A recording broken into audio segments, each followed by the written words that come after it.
Growing up, people thought I popped collars as a pimp and I'd holler at so many girls with game so tight that they all follow me. But that wasn't me. I was a one-woman man who was doing the best that he can just to keep his one woman happy. My boys be laughing at me saying my pimp hand was weak and how they had different G's for 6 days out of the week. And on the 7th day they'd have a three-way with Monday and Thursday, with Wednesday on the line complaining about Tuesday and Friday, just as Saturday is coming off the freeway. Claiming like Jay that dudes wishing they'd be gay and that's how I should be, and I'm like, anyways. See, I've been called that nice guy. The guy that finishes last, the one that everyone passes, the one that's considered running on gasless, the one that must need glasses because you can't see clear that in this life here you gotta let it steer. You show no fear to pounce on these female deer because apparently that's what they want to hear. It's, yo, you want to disappear? So why doesn't that appeal to me? See, every juncture in my timeline I could find time where I could have had 9 dimes who would walk that fine line in heels on inclines like primetime viewings, doing things from my mind. But I didn't. I preferred the company of one girl, one woman who had my whole world, who knew me inside and out, the one that without a doubt had my back in good times and in droughts, that if I said something dumb she wouldn't hesitate to go upside my mouth. Now correct me if I'm wrong, I'd want someone who would miss me if I was gone because I'd actually miss her too, right? Who would invite me to try her mama's cooking and subject me to the way her pops is looking at me like, boy, if you even touch my daughter's hand, I swear I will break your legs. Well, I sit there smiling nervously. See, she's the one I'd open doors for out of courtesy without thinking, pull out seats for without blinking, pick up the messages of her subtle hinting and feel like I'm sinking without hearing her speak, like it's a bleak future, feeling SWV, weak.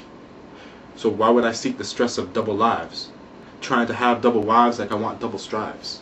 It implies telling double lies, and when they fall through, you'll be facing double the knives. Hearing your plans pop like a bubble when it dies, with the chance of being improperly circumcised.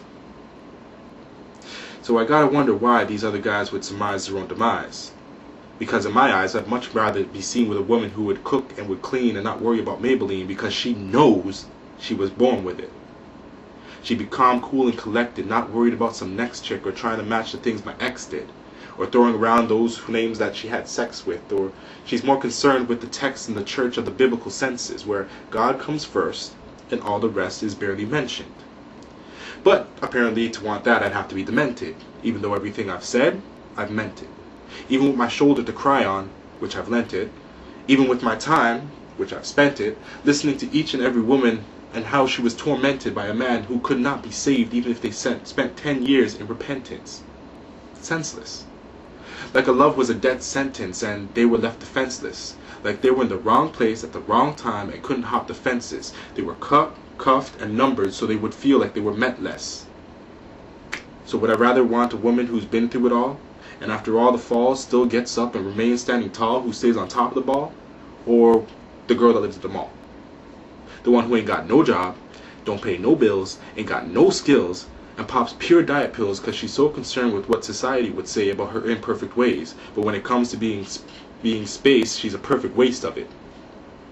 See, we are so quick to chase the fat booty and the slim waist that we don't know what we have until it's much too late. So the gist of what I'm saying then, that I really do hope now and again would come to the minds of my acquaintances and friends, is that when you have yourself a 90, do not lose her for a 10.